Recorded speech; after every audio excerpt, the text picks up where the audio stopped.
রাজধানীর হাজারীবাগে গেল 15 নভেম্বর মধ্যরাতে চাঞ্চল্যকর বাংলাদেশি বংশোদ্ভূত ব্রিটিশ নাগরিক ডাক্তার এ.কে.এম. আব্দুর রশিদ হত্যা মামলার রহস্য উদ্ঘাটন সহ 3 জনকে গ্রেপ্তার করেছে হাজারীবাগ থানা পুলিশ। দেশের বিভিন্ন স্থান থেকে অভিযান চালিয়ে গ্রেপ্তার করা হয় নাঈম খান, জাহিদুর রহমান রিফাত ও আবু তাহের নামে 3 জনকে। গ্রেপ্তারকৃতরা পুলিশকে জানিয়েছে দেয়াল টপকে ডাক্তার এ.কে.এম. আব্দুর রশিদকে নৃশংসভাবে হত্যা করে তারা। এ সময় নিহতের স্ত্রী সুপিয়া রশিদের আত্মচিৎকারে পালিয়ে যায় খুনিরা। এরপর প্রযুক্তির সহায়তায় আর সিসিটিভি ক্যামেরার ফুটেজ শনাক্ত করে তাদের গ্রেপ্তার করা হয়।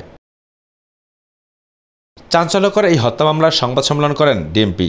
এ সময় রমনা বিভাগের উপ পুলিশ কমিশনার মাসুদ আলম বলেন, অপরাধী যত বড়ই ক্ষমতাধর হোক না কেন, অপরাধ করে কোনো পার পাবে না। সে যেই হোক, এটার ব্যাপারে জিরো টলারেন্স আমাদের সব লেভেলেই থাকে, বা সবাই বলবে, আমরা বলবোই অপরাধীরা অপরাধ করে পার পাবে না। এটা মোটামুটি একটা ক্লিয়ার একটা মেসেজ দিব যে সে যেই অপরাধী হোক, আমরা ইনশাল্লাহ তার পিছনে আছি।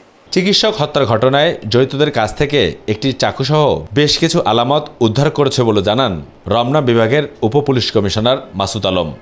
এই হত্যাকাণ্ডটা ঘটানোর পরে যেখানে চাকুটা রেখে গিয়েছিল, তো ওই চাকুটা আমরা তো ওরা দেখানোর মতোই আমরা উদ্ধার করেছি। এখন এইটা হচ্ছে আমাদের বিষয়, ওরা যেভাবে দেখাইছে, আসামি যেভাবে দেখাইছে সেভাবে পাইছে। এটা হয়তো বা 164-এও আসবে। আবু সাদ অপু, মাই টিভি, ঢাকা।